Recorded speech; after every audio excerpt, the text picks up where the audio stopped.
morning again. This is Jonathan Small hosting edition this morning of All About You. And All About You is actually one of two different talk shows that I host and broadcast here at Wynn Studio in Windsor, Connecticut, live to tape. And All About You is a show that's designed to give my guests the chance to give his or her life story. This morning, we have a very interesting guest who has a tremendous life story, and this person is involved in many different worldwide movements and projects. And it's our pleasure to actually have her on as a guest on All About You. The guest this morning is a social entrepreneur based out of Atlanta, Georgia, and Accra, Ghana, no other than Bequita Mahama. Good morning, Bequita. How are you doing? I'm fine. Thank you very much. Thanks for having me. How are you? I'm doing fine, and you. It's our pleasure to have you here. Bequita, I believe you were born and raised in Fort Lauderdale, Florida. Yes, Fort Lauderdale, Florida, South Florida. Way back in the day. The days, okay.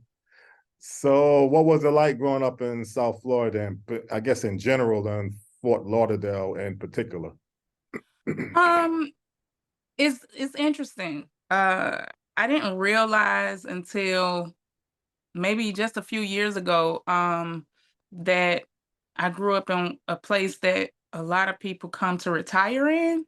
Mm-hmm. So Fort Lauderdale for me was just, I guess, like a regular American upbringing, right? Mm-hmm. However, my community was very, very Pan-African. Like everything that we did, they taught us about who we were. So it was very African conscious, very civil rights conscious, very everything. Like they demanded that we knew, like lift every voice and sing. Mm-hmm. The schools that I went to were named after Black people. The streets that we in our neighborhoods were all named after Black people, and like everything was centered around us. And it was very much so, it was normal for me. And then Mm-hmm. when I started to get around in the country, I realized that wasn't the norm for everybody else. Mm-hmm. And then as I got older, like I said, a few years ago, a friend of mine was going to Northern Nova Southeastern University. And she's like, "Oh, Bequita, you're from Fort Lauderdale. This place is paradise." And I'm like, "Okay, like it's paradise." I never saw it like that. Mm-hmm. Now, as an adult, I see we have the beaches, we have the nice weather, we had like everything that people would like. Mm-hmm. However, it was a very segregated space, Mm-hmm. right? It was South Florida. South Florida, when you see it on TV, it looks all multicultural and all of that, and it is. Mm-hmm. However, it's very much so blacks over here, whites over here, Cubans over here. Like it was very segregated. Mm-hmm. And but I didn't know anything different. I thought that was how normal life was. Well, you look a little too young, but a famous football player, Michael Irvin, was born and raised in Fort Lauderdale. I don't know if he grew up in the same area that you are from, and I got in touch with him. Well, I just know of him as a famous football player. He played for the University of Miami, and that's Yep. in Coral Gables, and they played Yeah. in the Orange Bowl. So Hmm. I don't know if you heard of Michael Irvin, the playmaker. Absolutely, Okay. absolutely. We have had so many athletes come out of Fort Lauderdale and Miami and West Palm Beach. So a lot of people consider us Florida. We don't Mhm. really consider ourselves Florida. That southeast corridor of Florida, we consider ourselves South Florida. The rest of it is Florida. Right. And South Florida has produced some amazing athletes. A Mhm. lot of our athletes go to either the NFL or the NBA, and they always come in back into the community. And because again, our community there is pretty tight, and it's I won't say it's an obligation, but it feels a little like an obligation that they come back into the community and they always service and talk to the children and make sure they're preparing the other young men to follow in their footsteps. So yeah, he was very integral in the lives of those who came after him, which would have been some before me and then mine and the next ones. Mhm. Let me ask you something about Fort Lauderdale. You have a lot of Caribbean people, particularly Jamaican population that resides in Fort Lauderdale. I know you have the Cuban population in South Florida that's heavy. You have the Haitian population. You have the Bahamian population. Do you kind of feel like growing up you were somewhat in a country within a country when you got so many different multi-cultures existing You there? know, I didn't because I grew up in the environment, I Mhm. didn't know anything different besides when I would come to Georgia and it was just Black Americans Mhm. in like where my family is from in Georgia. However, like all of my friends, like most of my friends, even still today, are from my childhood and they're either Jamaican or Bahamian or Haitian. Um, l- do I do I have any? I don't even think I have. I have some. I won't front. I have some African American friends from childhood still, but the Mhm. majority of my childhood friends are from the Caribbean. Yeah, because I know the Yeah. Caribbean put a foot. And it was it was really interesting because like most of my friends are Jamaican, so they always say that I'm like an honor. They like you Jamaican girl. You because that's one of my favorite places to go also. But it was I think it helped me to be able to understand um other cultures outside of African American culture. It Mhm. helped me to understand and be more I guess like tolerant of other cultures and behaviors and things of that nature. It Mhm. it it really I think it helped me to be more adaptable because Mhm. I had friends who were not so I mean, the truth of the matter is they're still very similar. Right. Like the only real difference between like me and my friends are their accents. That's the only difference, right. That was really the biggest difference. And some of the food that they ate was a little bit different, Mhm. but for the most part, they was raised the same way that I was. Right.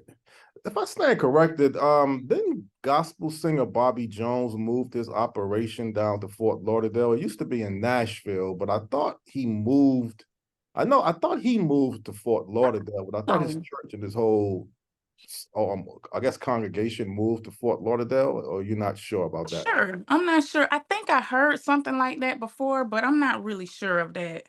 Mhm. Yeah, I'll probably look into that again. Well, Mhm. again, growing up now in Fort Lauderdale, entering high school, I mean, did what was you looking to pursue at that particular stage of your life? So, in my formative years, I always went to I was in magnet programs. So initially I started out in performing arts. Mhm. So elementary school, middle school, I did performing arts. And once it was time to go to high school, I my mom found a program in Pompano for it was a medical magnet program. So you could either go through their nursing program, which you would graduate as a LPN or something like that at that time, Mhm. or you could go into the medical magnet program that would put you on a course to become a doctor. So I wanted to become a doctor at that time, and I went into the medical magnet program. Mhm. It was a very rigorous program, and I was such a science geek. I literally spent my from middle school up all the way through high school. I spent my Saturdays and my summers and science camp. Mhm. So I that was the thing. I was on the path to become a physician, and After high school, I came to Georgia. My father lived in Atlanta. So I always wanted to come to Atlanta because outside of Fort Lauderdale, well, in Fort Lauderdale, I didn't always see a lot of affluent Black people. Mm-hmm. And there it always felt like, because most of the wealth that I saw was criminals. Oh, okay. So it would be like drug dealers, and it was like the only choice that I would have if I stayed in Fort Lauderdale was either be a drug dealer or try to work for American Express or AT&T, and I wasn't that type of that wasn't my type of vibe. And I didn't my cousin, who was in prison at the time, she called me from prison, and she told me that I needed to get my behind out of Fort Lauderdale or Mm-hmm. I would be where she was. And because she knew that she had set kind of a tone, and my eyes were bright to the money. Like it was like seeing her on, like having so many things. Mm-hmm. Cause she's like, you need to you need to either go up to Tallahassee to school, you need to go to Bethune, you need to go somewhere, get out of Fort Lauderdale. Right. And when I would come to Atlanta, I would always see Black people living in really nice houses and driving nice cars, and all of the Black people seemed to just be doing so well, and I wanted to be amongst that. Right. So when it was time to go to school, I decided to come and live with my father and go to Georgia State. Mm-hmm. And I got into the pre-med program. Well, I became pre-med at Georgia State. I had my major was biology, my minor was chemistry, and I began that journey. And then I began to around the third year in, I had a child, Mm-hmm. and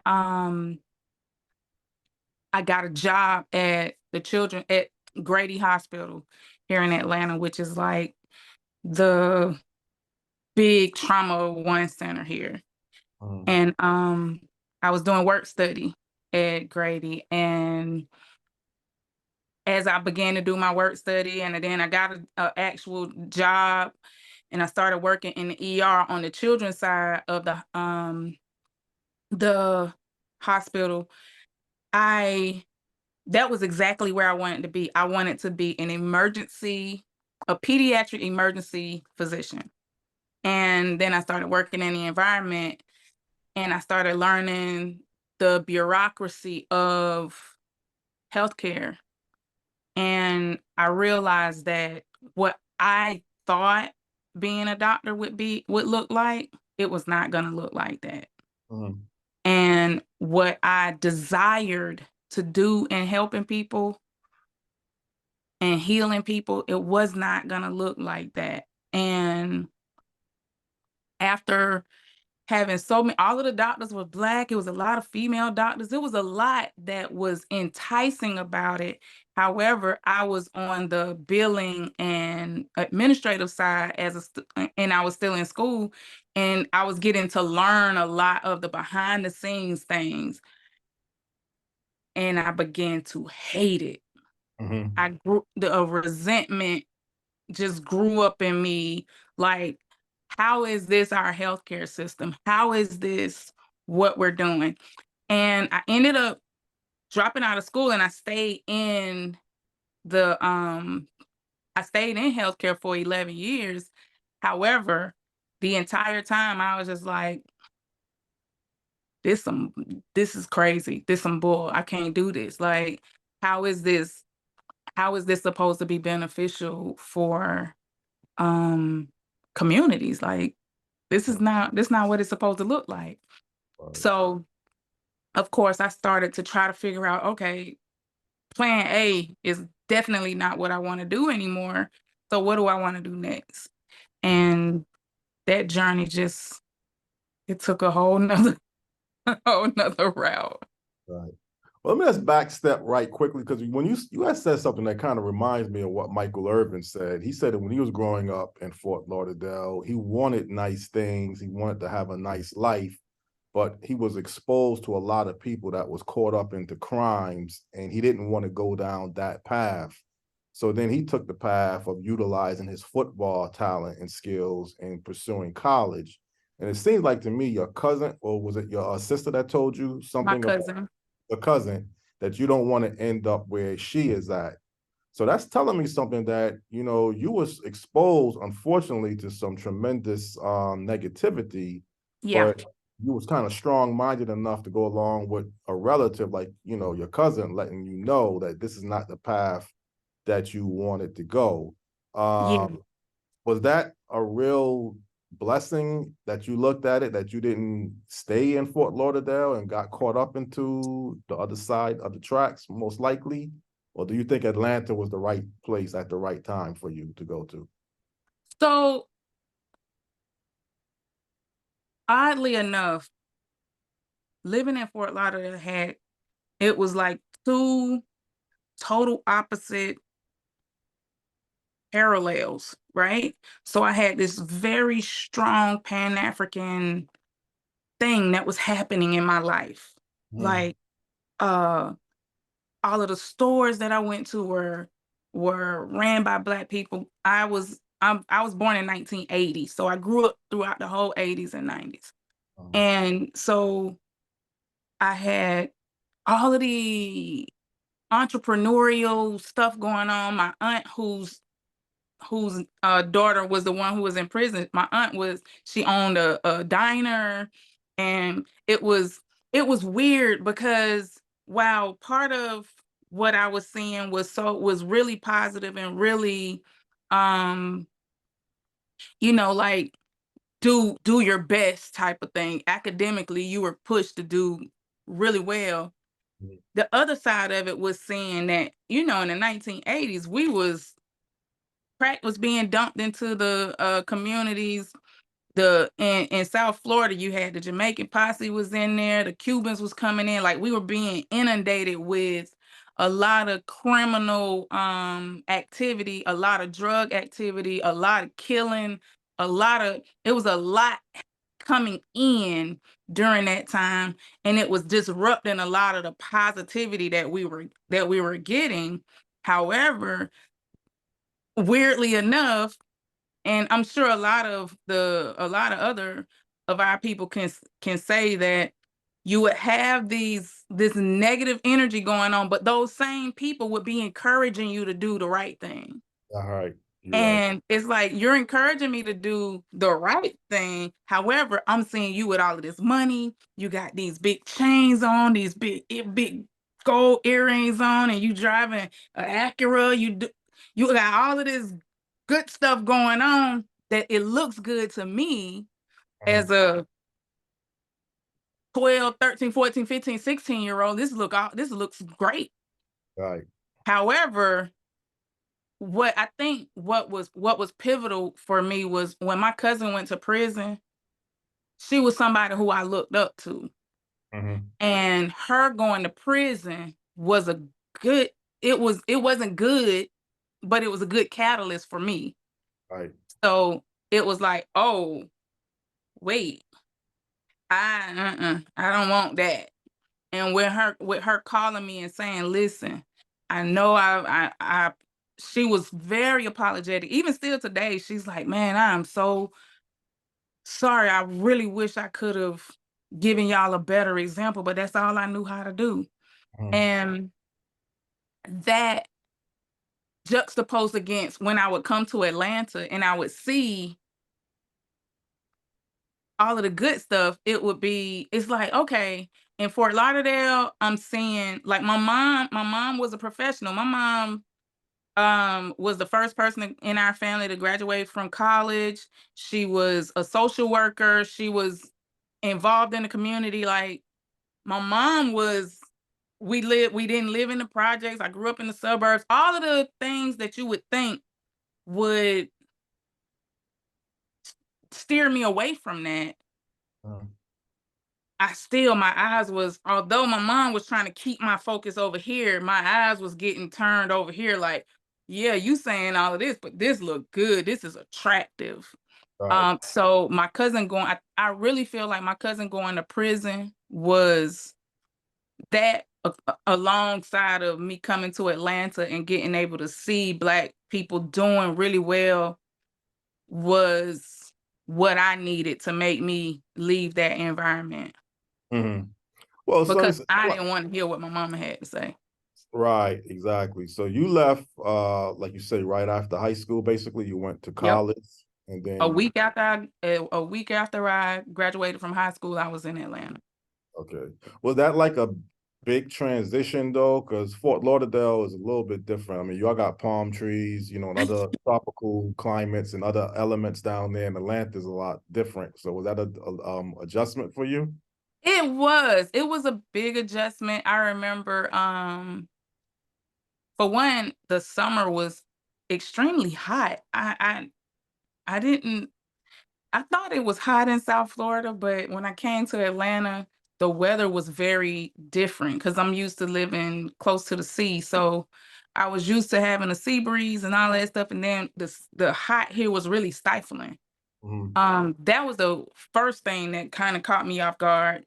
But what I still love about Atlanta is seasons. I actually get to see, and it still to this day brings tears to my eyes when I get to see a fall, like seeing the leaves change on the trees and all of that stuff. And then at the end, at getting closer to winter, the leaves start to fall off. In Florida, we don't get that. Not in South Florida, we don't get that. So that was like, oh wow, like that's what I read in the books. That is what I saw on TV.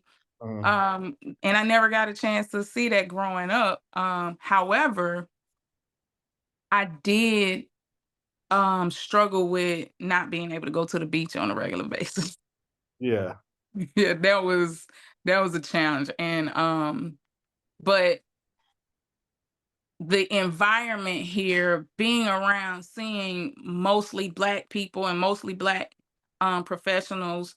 My doctors were Black, my dentist is Black, my like even still today, like everybody that I come the majority of the people that I come in contact with are Black people. And that's what I prefer. Right. Well, you had mentioned that you grew up in a Pan-African community. So that was kind of instilled in you, it seems like, you know, for that type of Pan-Africanism movement, which is going to Yes. lead us now to you at some point looking towards Ghana in particular, in Africa, and the African diaspora. Um, or you still technically kind of live in Atlanta, I but you love it have here. I love Atlanta. exactly. When did the first introduction that you looked into Ghana and Africa as a destination? Well, it kind of it kind of like just happened. Well, it really didn't because my aunt told me that when I was 10 years old that I told her that her and her husband that when I grow up I'm gonna move to Africa because Mhm. Black people don't belong in America. We need to be in Africa. Where that came from, I don't know. Right. I was 10. Um, However, when I got older and I came to Atlanta, the first guy that I dated in Atlanta was this guy from the Gambia. Mhm. And I really liked how he treated me. Like it was like, okay, that's how like that he was the first person that I dated that I took serious interest in. Mhm. And I was like, okay, I think I want to marry an African man Right. because these men, they're a little different. Mhm. And not long after that, I was pre-med, so that's during the Yahoo groups thing. So there was a pre-med Yahoo study group that I was in. I was such a geek. Um, and in that pre-med study group, I met who is now my brother-in-law, he was close by, and we became study partners. 'Cause in this group we would switch books and all of that kind of stuff. It was really dope. And he was from Ghana. And I would tell him, I'm like, yo, he was married already. And I was like, yo, you gotta hook me up with an African brother. And he was like, you're not ready for all of that. Like, he was like, that's a lot for an American. And I was like, okay, whatever. So at some point along the line, he was asking me if I would travel with him because he had a set of twins, and he wanted me to ride with him to carry one of the twins to go with him to Ghana so the children can meet his parents, because the wife, she wasn't interested in going to Ghana at all. So I was like, okay, cool, I'll go. Um, you paying, I'm going. So we ended up I ended up not going on that trip, but I started to really think about, okay, what is this, I wonder what it would look like for me to actually go to Africa for real. And he was like, well, I got a bunch of brothers. If you want to choose, and he actually, while he was there, he had them lined up and he took a picture, and he was like, choose one. And I'm like, that's weird, but the one that I thought was attractive, I thought he was way too young. Um and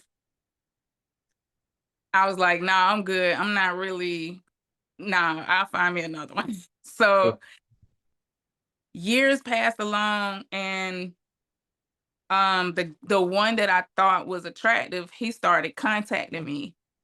And we ended up talking for years via the internet, like Skype. And he's like, you should come. He kept telling me that I needed to come to Africa, that I would love it. He's like, you would really enjoy this, I know. And I'm like, I was kind of scared. I was like, I don't know. And I was like, well, if Mumuni will come with me, I'll go. Um, and finally I got the time off of work, and I was like, okay, I'm gonna go. And then at this point, the guy's like, you're my wife. And I'm like, no, I'm not your wife, but I'll come and I'll enjoy myself. So ended up I was on that like, boy, if you just need a green card, just say that. We don't have to do this foolishness. We don't have to play this game. Either way, I ended up letting him know that I had the time off, and within like 20 minutes, he was like, okay, you got the time off? Give me 15 minutes, I'll call you back.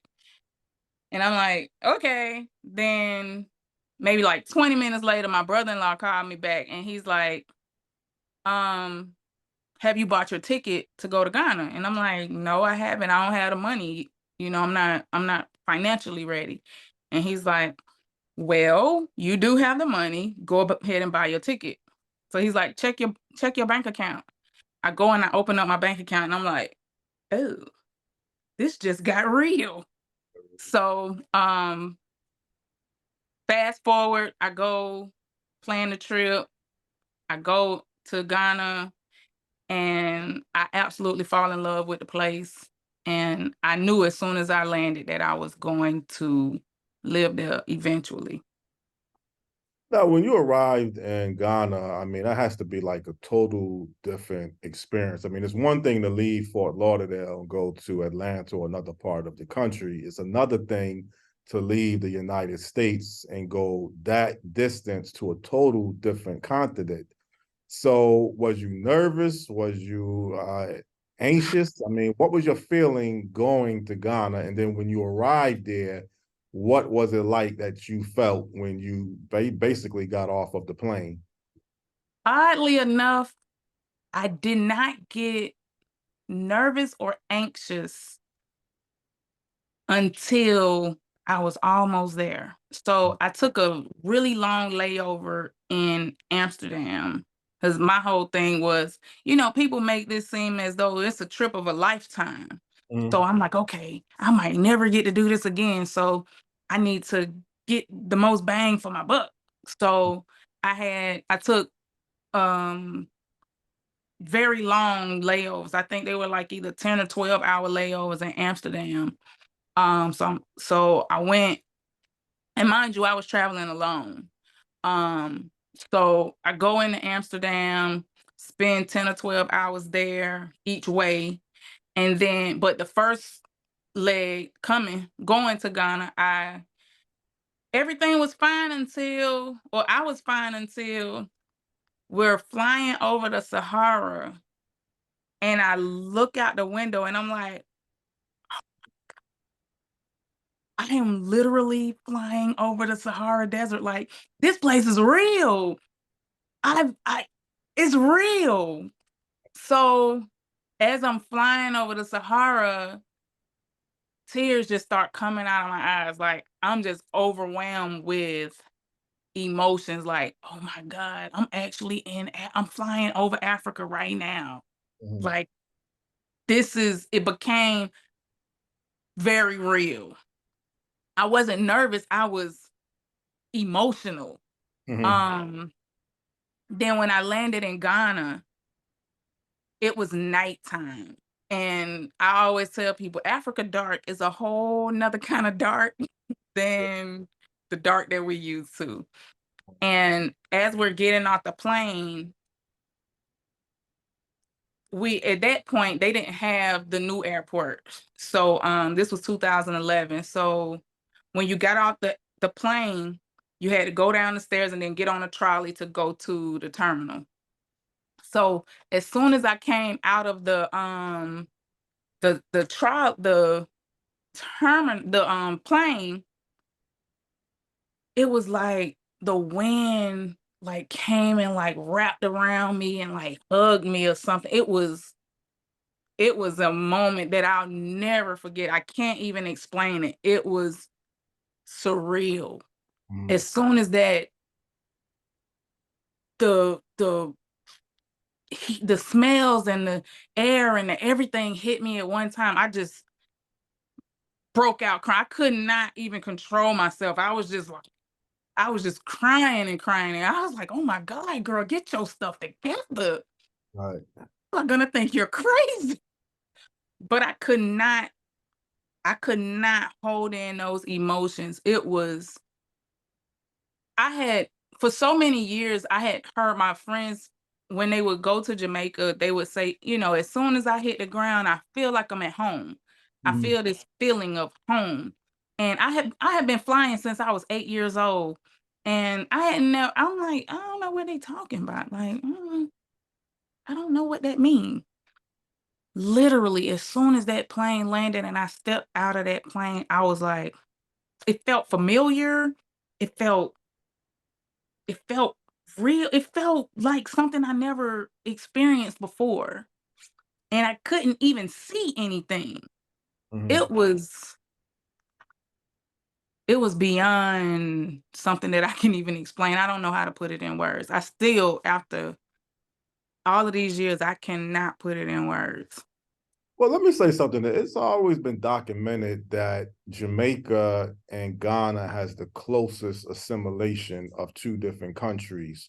And what the land structure, the people, the foods, the drinks, how they catch the bus, they put things over their head. It's the closest assimilation. So I don't know if you get it to the full extent when you go to Jamaica, like you might get it in Africa or Ghana in this case. But I think it is very close. It might almost be like, let's say, Canada to the United States. I mean, it's a little bit different, but it's so much similar. Um, So the funny thing is, Jamaica is one of my favorite places to go in the world. mhm, And Ghana is one of my other favorite places to go in the world. I have a very, very similar feeling when I mhm, go to Jamaica. right. They build the same way there. So much. of what's happening or the way Jamaica is very similar to Jamaica. Literally, Jamaica is it's like you've taken Ghana and set it into the Caribbean Sea. Mm, Jamaica is Ghana with beautiful beaches. right. Because Uh, Ghana is on the Atlantic, and the Atlantic isn't that beautiful. mm. But Jamaica, I always say, is like you picked up Ghana and sat it down into the Caribbean. Yeah, up here in Connecticut, a person told me a long time ago that if you don't have the luxury to go to Africa, go to the Caribbean, and Jamaican Hmm.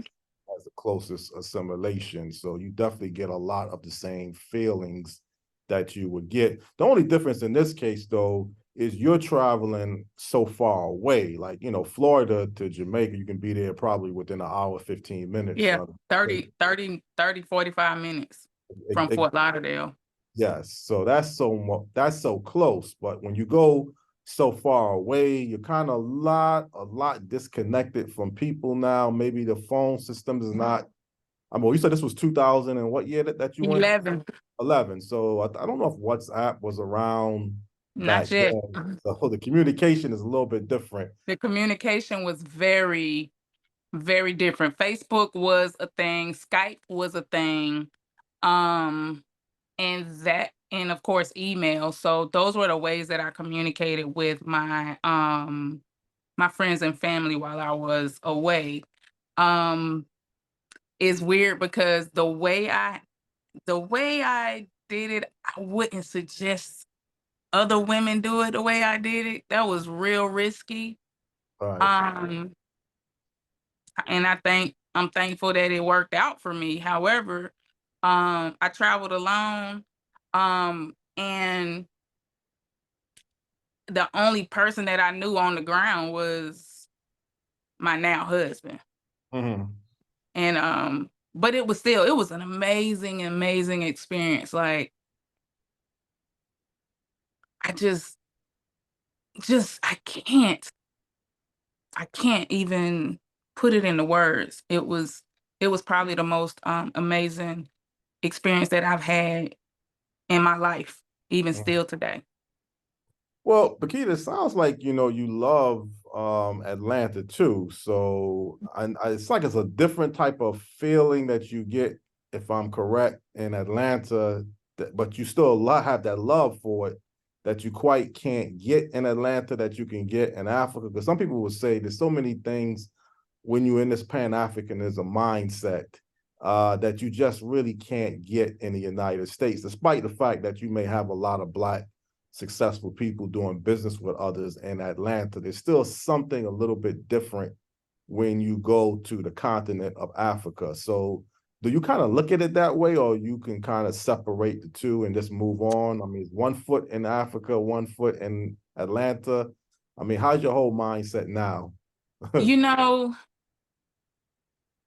initially I thought that when going to Africa, I thought my first time was gonna be like that once in a lifetime type of thing.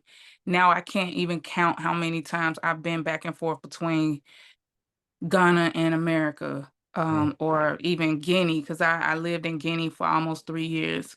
But living in Atlanta, when I'm in America, I feel as though this is the only place that I can live and still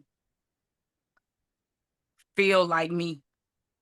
I don't feel like I have to worry about code switching and mm, all of the things. I don't have to do that here. Um, but in Ghana, I feel free. mm, I feel like my life is my life. I'm not worried about many things. I won't say that I don't have any stress, but the stress is different, right? So here, my stress is all of the things. Y'all know it can be very stressful. You got uh the racism, the classism, all of the isms. You got isms on top of isms here.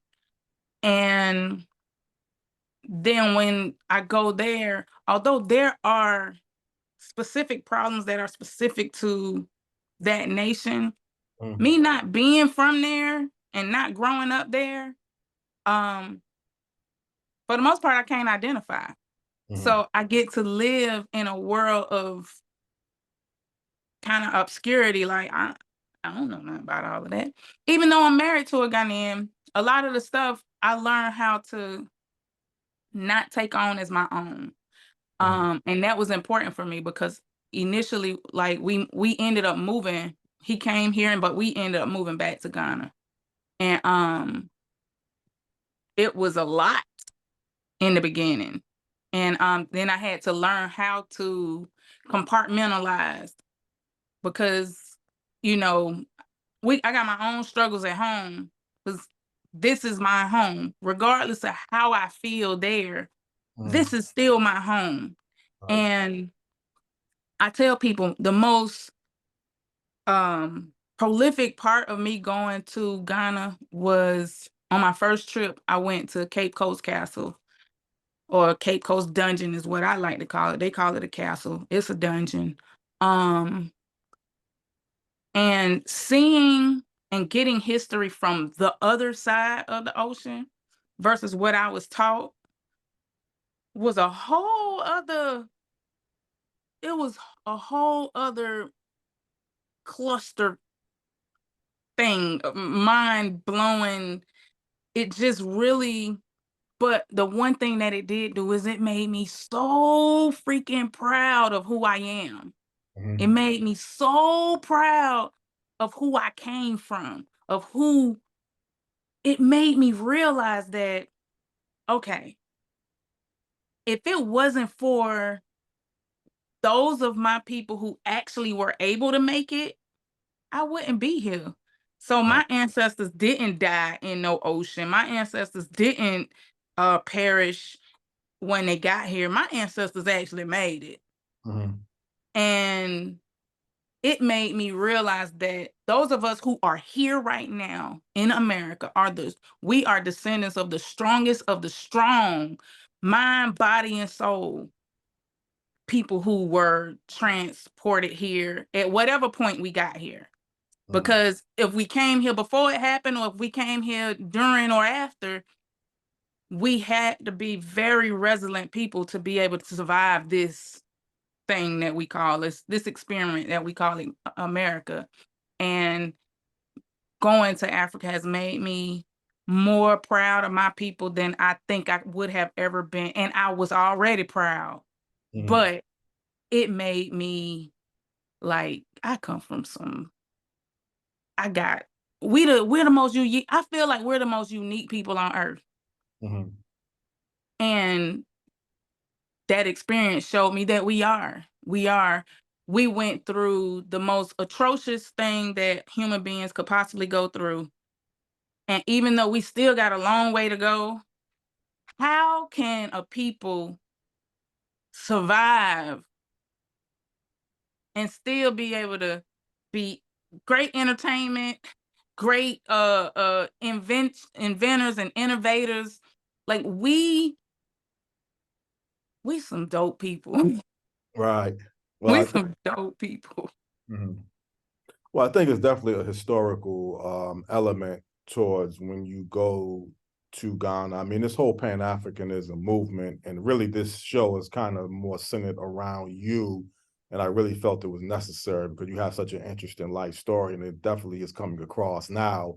But there's a lot of things when you get into the Pan-Africanism movement, when you get into returning home to Africa, and you see so many, particularly Black Americans that have moved to Africa in particular, but let's say Ghana. Ghana specifically. Well, yes, exactly. And then it seems like it's not letting up. I mean, I don't know, and you're in that mix, so you definitely see it firsthand that it's just continuing to grow. It's not slowing down. So, and I know there might be some challenges here and there that some people have told me that some people do return home at times, but the numbers are still moving Yeah. direction as well, if I'm Yeah. not correct. You know, the numbers are definitely growing. Like there are when I first moved to Ghana, although I grew up in a Pan-African, with a Pan-African mindset, I was not a part of the social media Pan-Africanism. Like it was just in me. It was something that was raised in me, born in me, or whatever. So I didn't get involved in the repatriation community in Ghana until after I moved to Ghana. However, there's a lot of us there. We have a lot of challenges there. And we got a long way to go on both sides. And Right. I feel like there's work to do here, there's work to do there, and I don't know how we're gonna attack these things, but we got a long way to go. We got a long way to go, and I don't think that we'll see what we desire to see or the changes that we desire to see. I don't think it'll happen in my lifetime. However, I'm hoping that we can continue to get closer and closer because a lot of us are moving to Ghana with rose-colored glasses on, and it's a, for lack of better words, a lot of people are not properly prepared for that move, and they become um they have to return. Most of the time it's because of money. Right. um and they aren't they just we just are not prepared for the challenges, and I really wish that we could do more of helping each other with the challenges, and wish that people would listen. Right. Because I have my YouTube channel. That's all I talk about is how to help us move into Ghana or move into Africa and do it a little better than we're doing. Because we kind of haphazardly, Black folks, our folks, we go from one extreme to the next, and it's like we got to find that middle lane down the road to be able to balance things out. Because now, as more and more people are actually living there and have been living there for some years now, I think the challenges are becoming more and more evident. And unfortunately, though, for whatever reason, our people don't seem to like to tell the truth. And then when you do tell the truth, you kind of get shunned. So yeah, it's kind of one of those unfortunate things, but it doesn't make me not want to be in Ghana. It actually makes me happy that I've been able to overcome some of those challenges, and those people that I can help with it, I do. Well, Bequita, I think you said the key word. I think that many people who go to Ghana and Africa, if they're not really fully prepared, it's one thing to go on a desire, a sense of inspiration or different other reasons, but it's like anything else, if you don't have your foundation or some type of game plan in place, and in Africa, and definitely I would assume in Ghana, you're not going to have the safety support system. I was told by someone that the safety support system might have to be your family, your friends. There is no government safety system there that's going to really be backing you out. Like in the United States, you're going to still have, even emergency healthcare system, even though everybody may not technically have healthcare. If you go to the emergency room, I don't know about how they do it in Africa, but it could be some horror stories if you find yourself, depleted of your funds and you just don't have no way to pay your bills and just Yeah, function. it's a cash system. So I while now it's starting to, you're able to use insurances or whatever, but most of the time it's a reimbursement type of situation because Mhm. Ghana is a cash system. So like I had one of my children in Ghana. Me and my husband have 3 children, and our second born was born in Ghana. And I had to be in the hospital for a month. Mhm. And so we had to, all of the things that I needed, we had to buy that stuff. And it is not as expensive as it is here, but if you're not prepared for that, then Yeah. you could find yourself in a situation, because if you don't have the money, that you can be up the creek. Like, unlike here, where if I go to the emergency room, they can't not they have to at least stabilize me. They have Right. to at least make sure that I'm straight, and we'll worry about the bill on the back end. Mhm. However, there they worry about the bill on the front end, and you could be laying there gasping for air, and if you ain't got the money, they looking at you like, oh. Now, I hear that it's changing. I haven't had to be in any healthcare situations as of late, so I'm hearing that that is changing. However, I can't speak to that changing. I know that for me, thankfully, because I was married to a Ghanaian, I was able to get national health insurance, and that helped a lot with the financial part of it. Um, because they have healthcare insurance and stuff Mhm. like that. It's just not structured the same way that ours is, and it's not the same. It's just not the same thing. Mhm. So it's you can't just move into a place and you think it's gonna run like America. It doesn't. You have to get in, and I tell people all the time, you have, if you're gonna make that kind of move, you need to learn. You can't just go in there like right now. You see people, they want to go in. A lady reached out to me the other day. She had been in Ghana for just a few days, and she was talking about she was somewhere looking at land with somebody. And I'm like, whoa, whoa, whoa, calm down. Right. You don't need to be looking at no land or anything right now. You need to be there and observe and learn, because it's totally different. You got Mhm. people, you've never built a house here, you've never bought any land here. So you don't even know what the process looks like here. Right. But you decide to go to the other side of the world, and you didn't own a business here. You didn't even help run a business here. But you're gonna go to the other side of the world, you're gonna start a business, you're gonna buy land, you're gonna build a home, you're gonna do all of these things that you've never even experienced in your own home country, let alone now you're gonna go to this foreign nation and expect what? You don't even know the laws. Right. So I tell people, you need to go there and you need to learn. You need to get with some trusted. You got to vet everybody. You Mhm. need to get with some trusted and veteran repatriates who have been there, done that. Because it's enough of us there now who have made all of the mistakes. Mhm. You don't have to make those mistakes anymore. And there are a lot of them, because Ghana they have their parliamentary government, and then they have their traditional government, so to speak. And these things run parallel, and sometimes they overlap. You have to know what that looks like. Mhm. And we don't know nothing about all of that. We barely know how our own government works. Right. Exactly. So how you expect that you're just gonna run over here into somebody else's country and just go to doing stuff? Mhm. So, and then people aren't used to, it's a lot of stuff you gotta pay to play.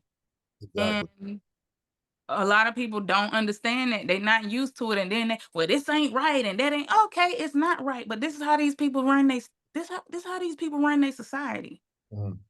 You don't get to come in here and tell folks what they can and can't do. A lot of people end up feeling away and end up feeling all disgruntled and stuff. If they would have just taken the time to learn, like when I moved to Ghana, I wasn't trying to make no moves. We rented a place, and my husband is from there, grew up there. He Mhm. didn't leave until he was like 27. years old. He already knew the place. He owned businesses and all of that stuff. So I was fortunate enough that a lot of the things that it take people 10 years, 15 years to learn, I was able to get all of that stuff up front. And it still was tough because I was like, well, why I gotta do that?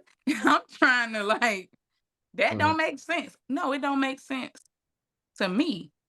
But this is how things work here.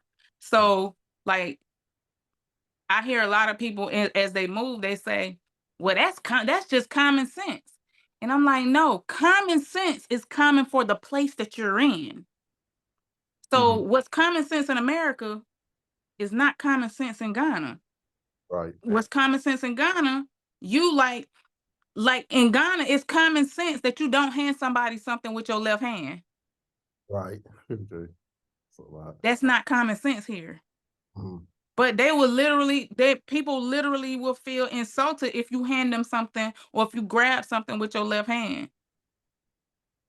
And you, as an American, you looking like you don't know what's going on. You don't even know why somebody mad with you. You don't even know why they got an attitude and stuff, or they not dealing with you. And it all can come down to the simplest thing that you took something from them with your left hand. Mm. So I tell people we have to stop trying to go and do the most and do the least and just observe and learn. And it's going to take generations for us to even, if we really want to completely repatriate, it's going to take generations for Mhm. us to be able to really learn what it is we need to learn to be able to be there and be and understand things. You know what I'm saying? Exactly. Well, Bequita, that's going to have to actually be your last words, giving you a little overtime, actually. Oh, And thank you. definitely, I'm I sorry. appreciate, no, it was definitely my pleasure, because obviously you was bringing a lot to the table as we getting closer to the end. And like Thank it's really about your bio and your life story. And you definitely have a lot of involvements in Ghana that I definitely would love to talk about. But I just felt your bio kind of just outweighed what I really wanted to talk about more than just a public affairs style. And Okay. definitely having the pleasure of having another show gives me that option to definitely invite you back. But if there's any last words that you would like to let people know before we end this segment, feel free to do so. What I would say to my people is if you have something in this life that you want to do, I don't care how old you are or how young you are, you can do it. If if going to Africa, going to wherever in this world is something that you desire to do it. Traveling is probably one of the best things that you could do for yourself and for your children. Mhm. I implore all of us to see this world outside of America. It'll give you a better context for who you are in America and who we are in the world. We have been probably the most influential uh set of people in this world outside of the negative folks. I think we've had a really good influence on the world outside of what people have said about us. Mhm. And I want to thank you, Mr. Smalls, for having me. Thank you for what you're doing. I appreciate your show. And I can't wait to do this again. Exactly, exactly. Well, it's been my pleasure. I'm glad the referral of Chuck Barlow that definitely he was on last month, and it was a real interesting show. I'll send you a link if you haven't already looked at I that. watched it. Oh, okay. You had already watched it. Yes. And again, you need to look at the other network that I'm on. It's a really dynamite network. But again, this is a great network too. It's given me opportunity here at Win Community Television. And it was a pleasure interviewing you, learning some things about your life, learning about Thank how you. you think, how you feel. And it was a tremendous honor to beat you, at least virtually. And I look forward to definitely interviewing you sometime in the very near future. Yes. Thank you so much. And you all have an amazing, amazing rest of the week.